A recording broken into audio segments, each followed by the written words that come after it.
Hey, I'm Todd. I'm an alcoholic. So, hey, thank y'all for coming tonight. I know there's a lot of stuff going on. There's the barbecue fest, there's the fair, there's high school football games. So there's lots of other places you could be. So I really appreciate you being here. So I grew up in the big town of Harrisburg, Arkansas, and my first memory of drinking when I was a kid was my dad and them would give me, like, I could take a drink of beer and I'd do like that, and they'd all laugh. And I guess apparently there was like a big family gathering with my grandparents, and I told them all that I asked somebody for a drink, and they're like, well, you're a kid, you can't drink. And I said, well, my daddy lets me drink beer. And anyway, so that was I got cut off after that. He was mad. Then the next thing was, when I was about ninth grade, I went to a party at the Parker Homestead, you know what I'm talking about, down in Harrisburg. It was a birthday party, and I had a cousin who was older than me, and I couldn't even, so I wasn't even really driving that much. Somebody else drove and got him to buy like a half a case of beer and took that. And I drank 4 and really wasn't buzzed that much. And there was guys that drank 1 and were acting drunk, and then one guy even threw up, and then of course, we were stupid enough to throw our beer cans in the trash, and so we got caught. And I remember the lady saying, well, I'm calling all of y'all's parents, and I'm sorry I had to do this. And she called my parents, and I was surprised, but they really didn't. They just do not be getting beer and taking it to parties and giving it to other people, or you could get us in trouble. So I was like, oh wow, I'm not in trouble. So, and then really through high school, I would binge drink some. So, saw Clark in here a minute ago. Clark and I, we grew up in neighboring towns and hung out some and drank some together. But I hadn't crossed that line. We'd go drink on the weekends and go to parties and I played sports and I played in the band. So the coaches watched us pretty good. Oh, even that party. When the coach found out that we had beer at the party, he was pretty tough on us. And so when I went to college, I binge drank. I can remember on the weekends drinking. In fact, one time I can remember it was about midnight and I was throwing up from being drunk. But then I remember getting up the next morning and meeting a guy at 8 o'clock, and we went and worked out. You had that kind of energy. But I dated a girl through college who didn't drink, and I think that kind of held me back.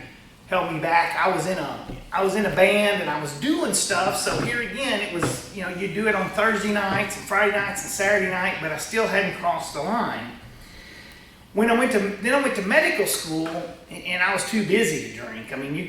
Drinking and then trying to study and memorize minutia doesn't work very well. So, but on the weekends here again, we would drink, and I could remember that, man, I could drink a lot. It didn't seem like I felt like I could drink more than other people, but that never really bothered me. Later I found out that's actually a sign of an alcoholic. So when I went to residency and I was living in Tulsa, Oklahoma, that's when it kind of really began to take off, and I started being hungover and missing days of work. And there was a couple times man, I know I've got a problem. So every once in a while I had a neighbor that would cross me, I'd sack up all my vodka and stuff and take it over to him and say, man, I quit. And he'd be like, oh, thank you, and then about 2 weeks later, I was back at going and buying it again. Or I'd say, hey, do you have that stuff? And he's like, I already drank it. But in my mind, I was an alcoholic because, I could take those periods and breaks of a week or two. And I remember even so at that time too, I started going around to these little dock-in-the-boxes and getting hydrocodone and get that cough medicine. I remember my parents came up to visit once and saw all that cough medicine, and I actually had these little hypodermic needles, but that was because I had psoriasis and I could give myself little steroid shots, and they thought I was doing IV drugs, and they tried to do an intervention on me, but I was like, oh, hey, I can give them, I'll quit, I'm done. And I did quit the hydrocodone for a while, and I explained to him what the needles were for. And so I kind of escaped it at that point. But here again, I could go for periods, I could come home and not, be around people and not drink, so I wasn't an alcoholic because I could stop at any time. So then then after that, I moved to Dallas, and I was pretty busy, and I was actually working with a doctor who wrote books, and I was busy on that, kind of working on writing some books. He had a national radio show, so we were doing it was a syndicated radio show, so we were doing that one day a week, and I was just really busy and really just, here again, binge drink on the weekends, but I still hadn't crossed the line. But then I got a chance to move to California, Southern California, and do brain imaging. And I lived in Newport Beach, and I lived it was called Balboa Peninsula. And I lived right on the boardwalk of the beach, and there was a liquor store that was in walking distance. And that's when I really started crossing the line. That's when I got to where I started like drinking every night. That's when I started going back and doing the little those little urgent care doc in the boxes and getting hydrocodone cough medicine again. And it's interesting because I started getting severe depressions at that time. In fact, there'd be times, I would even be like suicidal. I know one time I was supposed to go to this trip to San Diego to this conference where they were training some speakers on stuff, and I was so depressed that my wife went with me because she thought I might, try to kill myself or something, on the trip. And so, that started, getting worse. So I went to so I got invited to go to speak at this program called Lifelines. And it was at a church, and it was on Friday nights. They had a dinner. I want to say it was kind of something like Celebrate Recovery, but it was more like, hey, you had a dinner, people got up and gave testimonies, and then somebody would kind of do a program. So they wanted me to show, like doing a brain imaging, like what alcohol and drugs do to the brain. But I was really intrigued, because at this point I was like, man, I think I'm an alcoholic. So I kept coming back. But they had a lot of speakers, and the speakers would get up and they would say, hey, 15 years ago, man, I was in jail and doing this and doing that, and man, the Holy Spirit came down on me, and I haven't had an urge to drink. I haven't had a drink or anything since that point. And so I was like, okay, that's interesting. And you would hear lots of stories like that. So I kind of thought that's the way that it was supposed to be. So I would pray, hey God, please take this from me.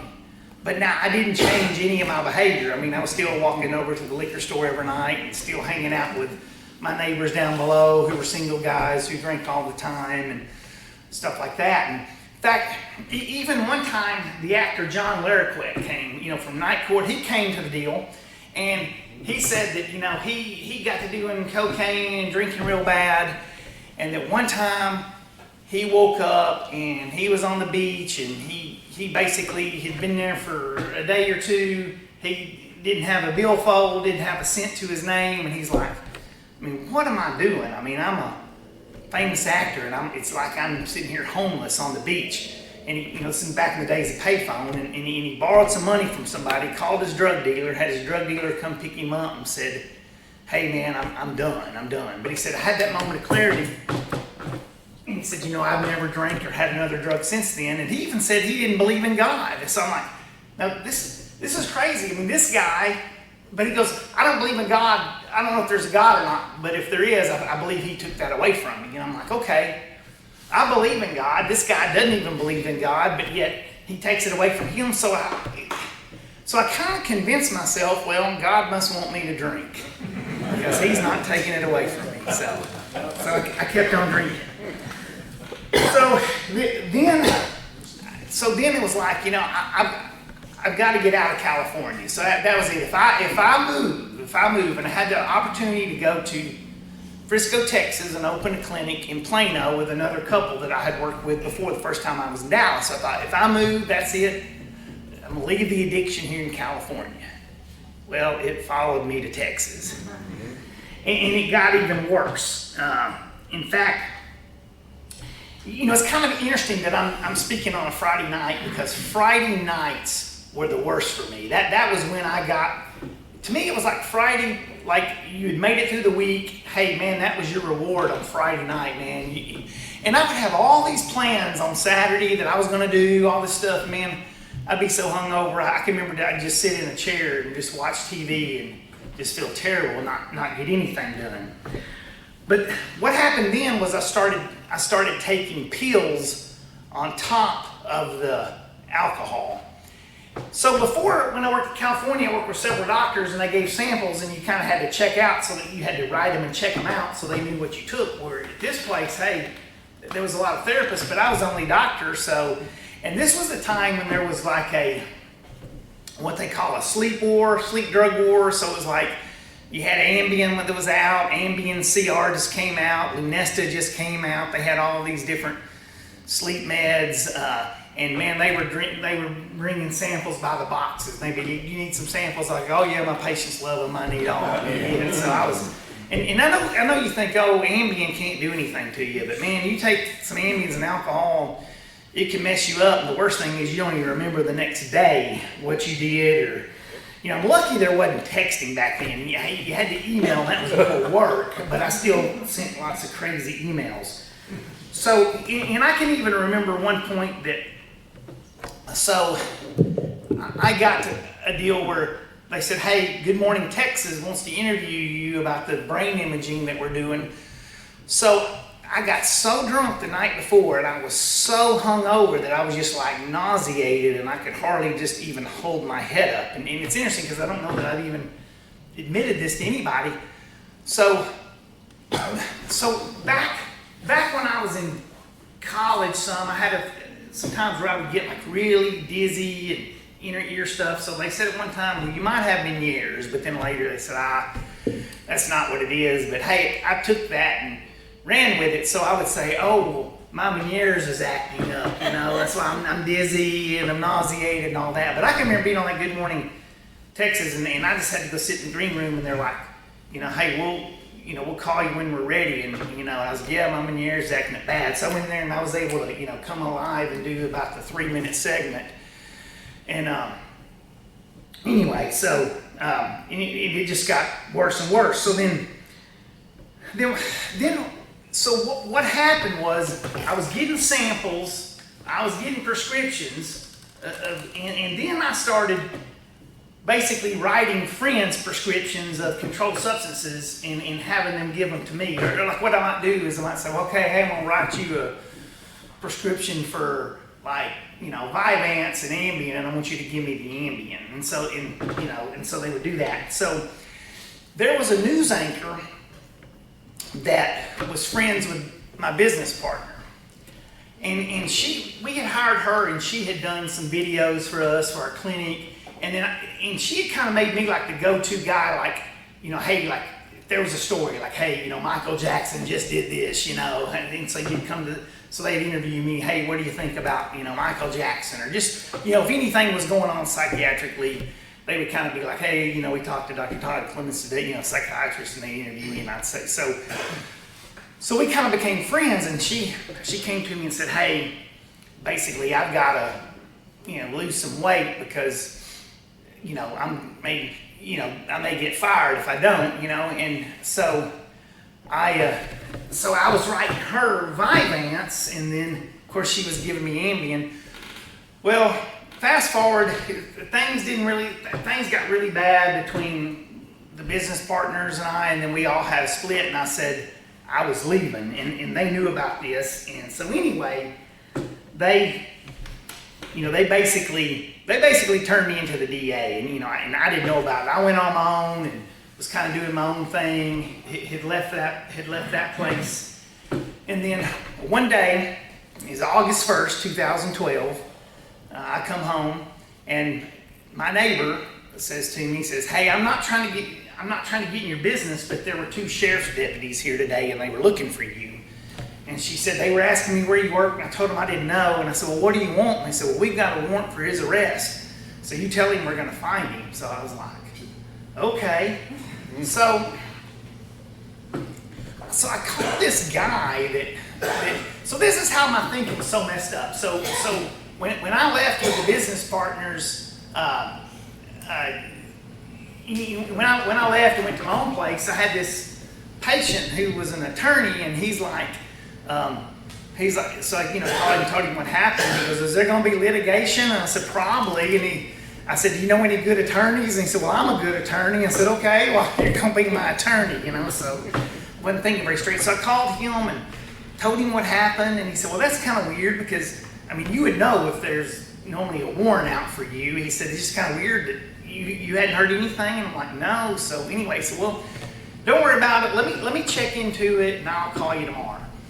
So about 30 minutes later, he called back. He said, man, I don't know what's going on, but there's a website I can go to. He goes, I can't see what the charges are, but you've been charged with 3 felonies and one of them's a Class D. And that's that's like, can be up to 20 years. And I was like, okay. He goes, you got a $10,000 bond. I'm like, on each one of them. And I'm like, well, what do I do? And he said, well, you get some cash and you need somebody to take you to Doc's bail bonds. I've already called him. He's going to be waiting on you and blah, blah. So I had to call my wife and she was out doing some kind of Zumba class or something with some girls. And I called her and said, what are y'all doing? They were at a Mexican restaurant. I said, we're just fixing to eat. And I said, well, I need you to come home. She goes, well, we just ordered to be home in a minute. I said, no, I need you to come home now, So, and she didn't really know. She knew I was drinking and acting weird, but I don't think she knew the extent I was taking pills. So anyway, so she had to, basically I went up to the jail. I still remember going to Bell Bond's place and they're like, you better get any pills out of your pocket because when you go to jail, they're going to check you and there'll be more charges. I remember going out, pulling pills out of my pocket and throwing them in the trash can. So about 1 o'clock that morning, I get out of jail and I've been charged with 3 felonies, counts of prescription fraud for the prescription, doing the prescriptions and getting the prescriptions myself. So anyway, so then my thinking was just warped. So then, 2 days later, I made the page 4 of the Dallas Morning News. Psychiatrist was arrested. And just to show you how warped my thinking was, I was mad because I didn't make the first page, but I was happy they said I was a nationally known psychiatrist. So I don't know who told me that. So still didn't quit drinking during all this. So first court day. It was the Friday of Labor Day, Friday morning of Labor Day. So we go to court, and I basically had my checkbook in my pocket because I thought I was going to go in there and talk to the judge and say, hey man, I'm sorry, and he's going to be like, okay, well you write me a check, $2,500 or whatever, and I'll let you go and don't do this again. I had no idea about any of this. So I get there, and the attorney, he's got a little law student with him. He goes, you wait right here. We're going to go up there and go in. I said, what? I'm not going in. He goes, no, I don't want you anywhere around there. The judge, prosecutor, they may try to put you on the stand. I don't want you anywhere near that. So you just wait right here. So I waited 5 minutes, 10 minutes, 20 minutes, 30 minutes, 40 minutes. It's about an hour. So that I see the law student. He comes back and I go, well, how did it go? He goes, not good.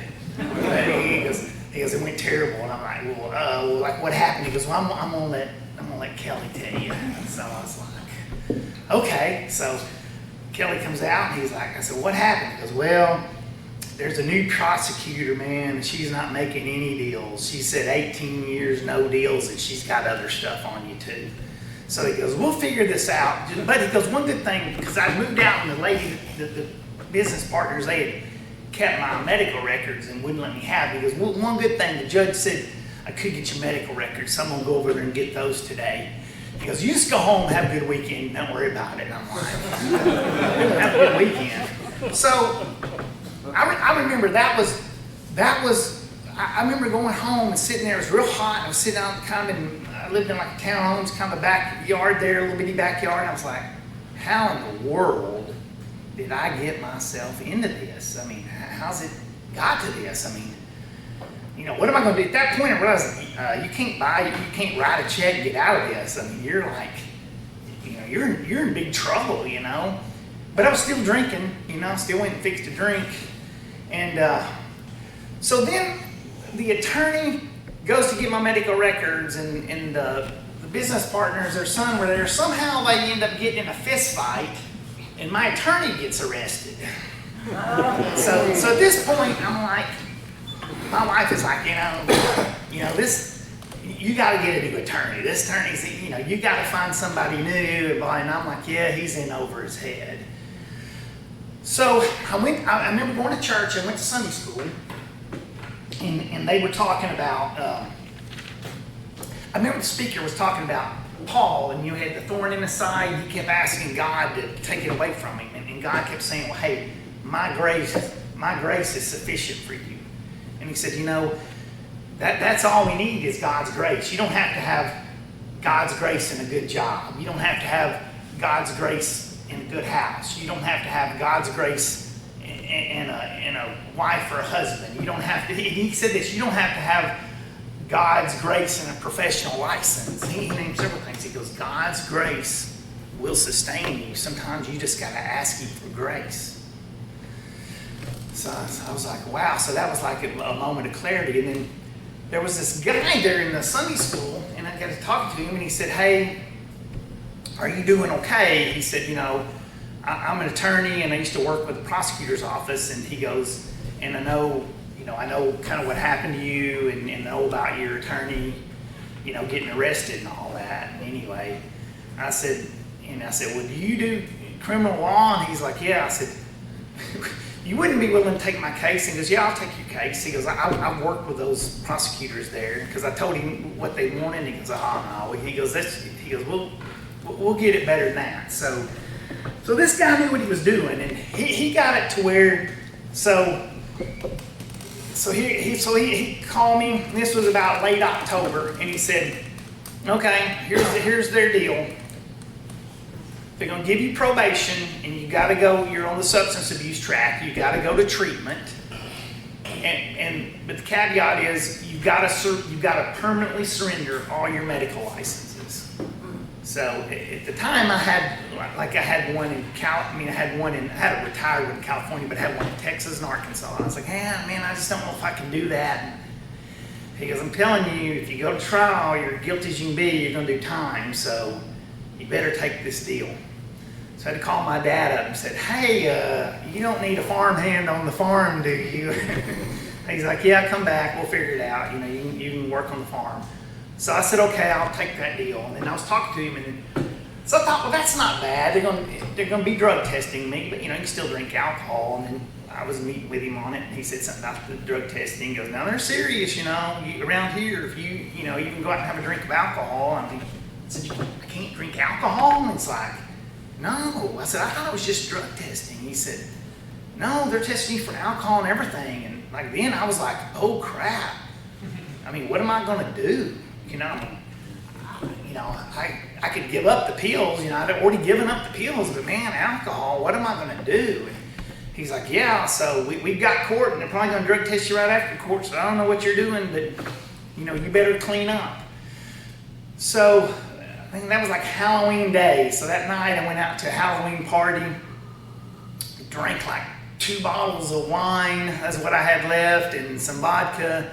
And was kind of like, I'm done. So it was weird. It was kind of like my Latin. Now, I wasn't done forever. I was just done for a time, But it was kind of weird because I kind of went in the party knowing, hey, this is going to be my last kind of blast for a while. And I almost drank to the point of excessive, so I would be sick the next morning, and be sick on purpose, and that would make me not want to drink. So anyway. So I did that, but my whole plan was I'm just going to quit drinking until people get off my back. So go to court. It was like November 12th or November 14th. So they have all the stuff for me to sign. They have all the stuff for the Texas medical license laid out for me to sign that I surrendered. But they didn't have anything on the Arkansas license, and I said something to him. I said, hey, the attorney, I said, what about my Arkansas license? And he went, don't say a word. He goes, maybe she forgot. I don't know, but do not breathe a word about it. So I didn't breathe a word. So anyway, so they said, well, you got to go to treatment by the end of the year. So I went to treatment on December 31st, the last day. And and I will say this, though I had to go ahead and start going to AA, though, because it was about before I went to treatment. And it wasn't like I walked in the door and was like, oh man, AA's one, it wasn't like I went to the first meeting and go, oh, this is the most wonderful thing I've ever been to. actually just thought it was, I just thought it was kind of goofy at first. Now, I didn't go to a regular meeting. I was down there, so I went to this meeting. It was called Primary Purpose, but I didn't realize they met on Tuesdays and Thursdays, that it was a book study was all it was. And most of the people there went to other meetings. They just came there to that book study.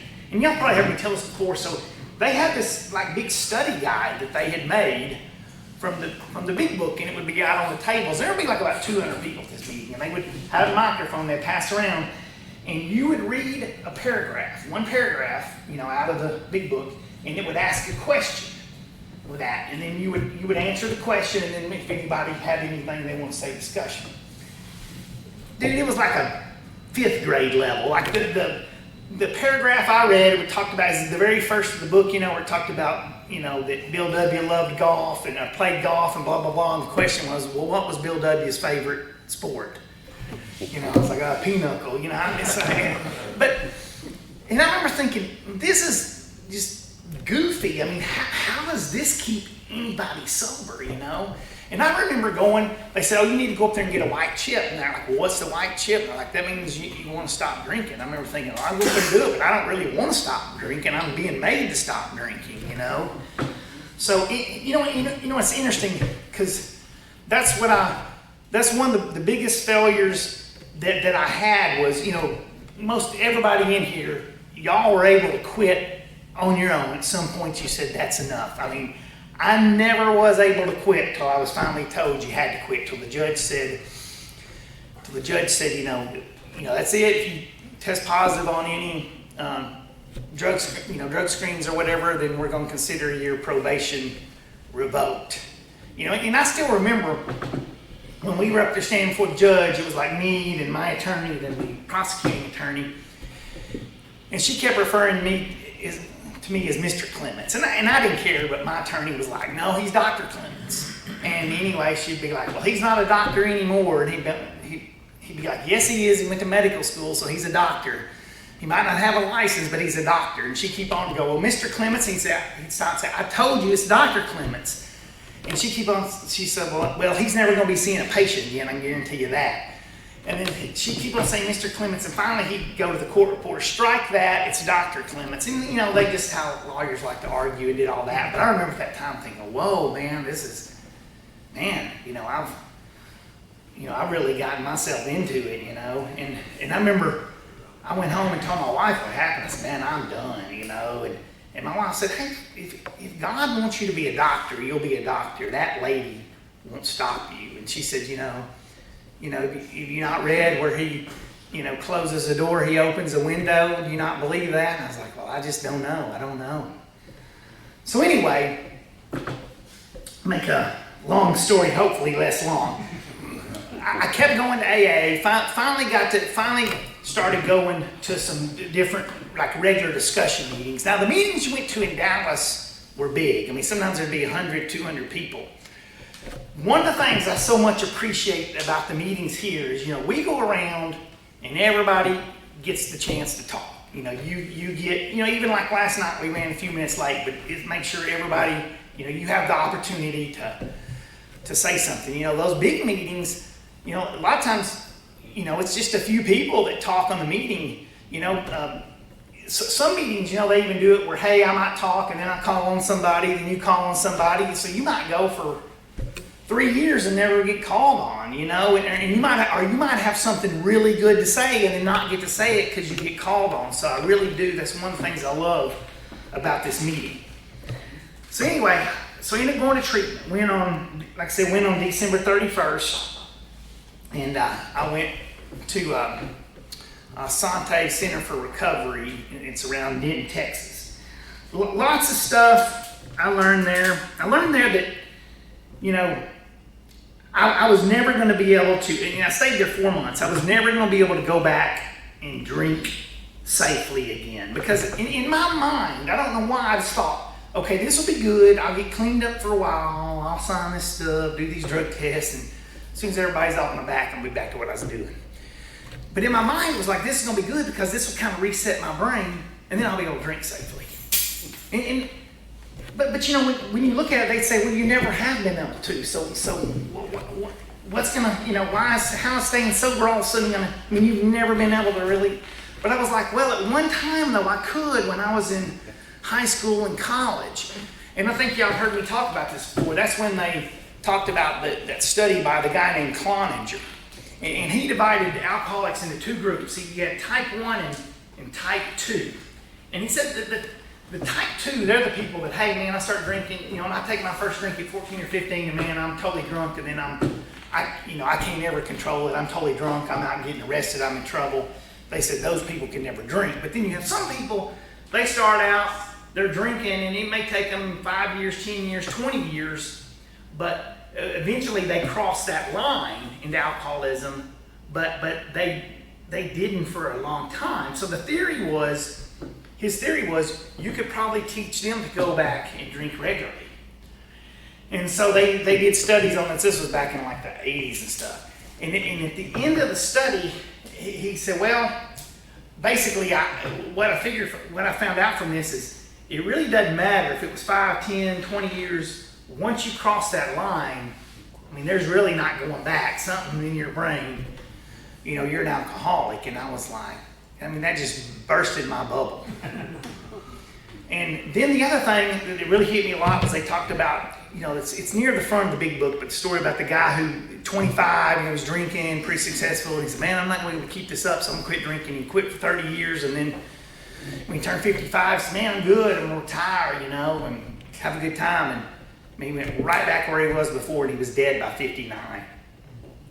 And that story, I think I'm going to be 55 this next year, and that story really, really, really bothers me because when this first all happened, I thought, I'll be drinking by 50 and be back, and now I realize, I'm not going to be able to.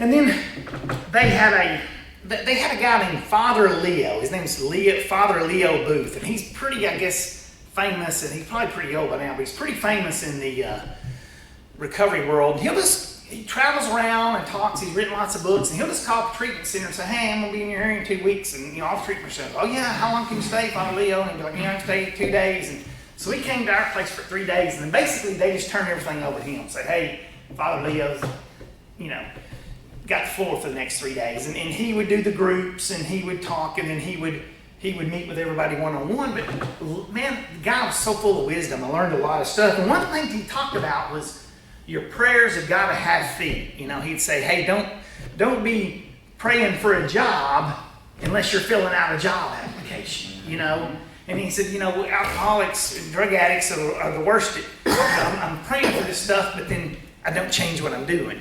It's kind of like, I was the poster boy for Roy's sticker on his car. If nothing changes, then nothing changes, But he kept saying, your prayers have to have feet. You have to change. There has to be a lifestyle change. The things you do, the people you hang out with, the time you were drinking, what activities are you going to put in that place? You've got to have a plan, and you've got to do those things, or if you go back to the same people, same place, hanging out the same places, you're going to be doing the same thing. So the other thing he did was one time he broke, it was a group, it was about 50 of us. He said, okay, if this is your first time treatment, you go over here. If this is your second, third, 10th, 15th, you go over here. So we had about 15 that were kind of what he called retreads. And he said, now we're going to see why they're back. He told our group, he said, we're going to see why they're back here, why this didn't work, And so he would ask different questions. They'd raise their hand. One question, he said, okay, how many of y'all in the last 6 months we're going to at least one meeting a week? And not a hand went up. And he said, I want y'all to look at that, because he goes, that's everywhere I go, I see that. And he said, it's the old cliche, but meeting makers make it. And he said, even if you just go to one meeting a week. So he said, let's see why y'all, so he would interview them one-on-one. Well, how come you're not going to meetings? I was doing good, and I went and got too, got too busy or didn't think I needed it. And so he said, do not stop going to meetings.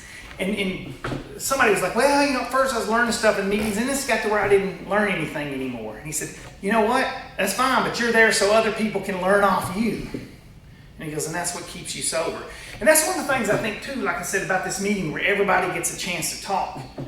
That's one thing I say, there's some nugget I get every meeting. And you don't know who it's going to come from. I mean, it may come from, Bill tonight. It may come from Michaela tomorrow night. It may come from Will the next night. You just never know who's going to give. There's going to be some nugget that you're going to take that's going to help you.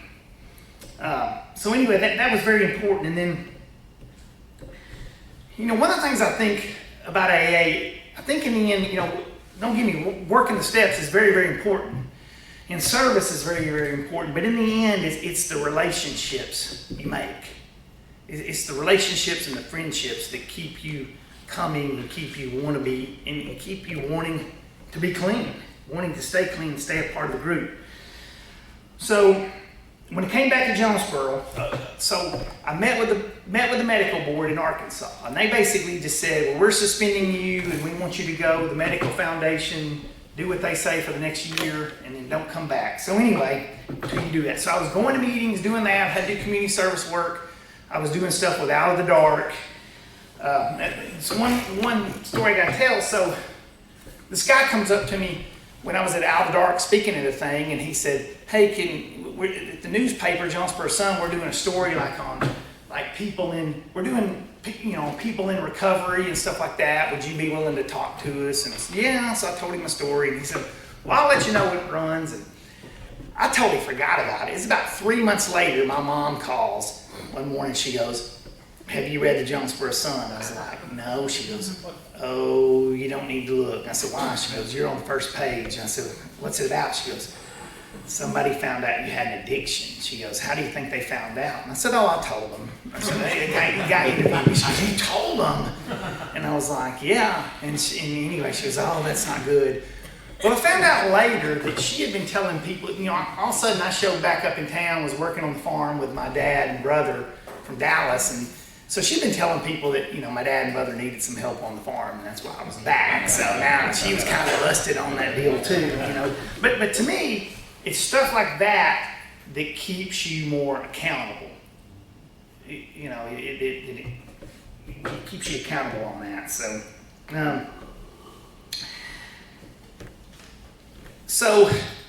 I went back. So you do work on the farm, and I never really liked the farm. I'm not mechanical minded, and I resigned myself. Well, I'm gonna be farming for the rest of my life because Skip Mooney was my attorney, and he was helping me. He said, Todd, here's the main problem. I said, you can go do all this stuff, but if you look at the Medical Practice Act, you can't, in Arkansas, you can't have a felony and hold a medical license. So I don't know any way around this. So anyway, so it comes time for me to get off of probation. You can get off, I had 10 years probation. You can apply to get off after you've done 1/3 of it. So I did about 3.5 years. So I called down the attorney that helped me, and he said, hey, I'm actually the circuit clerk now. So I'm gonna send you to this guy. He knows your case. He was the law student that first day you went to court. He's practicing. So I called him. He said, yeah. I said, I'm gonna put in this paperwork to ask for it off. He goes, I'm gonna tell you the truth, man. That same prosecutor's still here, and she didn't like you, and so you may have to come down here and do a hearing. He said, just sit tight. You may not hear from me for a week or so. A week went by, 2 weeks went by, 3 weeks, a month. I kind of forgotten about it. One day I get a call, and he's like, hey, I need you to sit. I got 2 things to tell you. I need you to sit down. I'm like, oh crap, because how you addiction, you've been getting all these shit packages, or what my counselor said was, it's like you handed these people these rocks, and now they throwing them at you, but he said eventually they'd run out of rocks, So he said, number 1, you're off probation. Number 2, your felonies have been dismissed. And I said, well, how did that happen? He goes, the judge did it. And I said, I didn't know a judge could do it. He said, I didn't either, but there's a statute in Texas law, if it's your first offense and you certain qualifications, that they can dismiss your felonies. And he said, this judge said that you had helped somebody that he knew, and he knew you were a good guy, and he didn't want this thing that happened to run your life, and he wanted you to have a chance to go back and practice medicine again. So it was like, wow, just it's amazing what God did. I resigned myself. I was going to be farming the rest of my life, and it's like, oh my gosh. I remember I told my wife, and I was like, can you believe this? She goes, well, I told you if God wanted you to be a doctor, you'd be a doctor. So he said, did you not believe that where he closes the door, he'll open the window? And I said, where in the Bible is that? She said, that's not in the Bible, that's the sound of music, But anyway, so here again, like I said, I never planned on being sober that long, but I've been sober 10 years, 10 months, and 30 days. And I just looked that up, and that's 3,985 days. So I almost got 4,000 days. Never planned on it. Man, I am so glad I'm here and so glad I'm not back out there drinking. So, so when I really look back at it, I'm like, God, why didn't you do me like those guys at the lifelines where you just took it away? And what God has showed me is that I had lots of character defects. That would be shortcutting the process, and I wouldn't have learned anything about myself. I wouldn't even learn anything. I wouldn't have been able to even know the character defects, much less be able to work on them and be kind of the person He wants me to be. Plus, I think about it, if it's just taken away, I wouldn't be in recovery, and I wouldn't have relationships. I wouldn't have relationships with y'all either. So in the end, the easy way is not the best way. But anyway, I'm glad to be here, glad to be part of the group, and I wanted to say a special thanks to Bill, my sponsor. You've been with me through the 10 years since I came back here, and I appreciate you and the time you've put into my life, and always reaching out to me, even though you've threatened me a couple times, fire me if I didn't come to meetings, and give me, if you're too busy for meetings, you're too busy. But anyway, I praise God for you, and you've made a huge difference in my life. So anyway, thank y'all for letting me talk tonight.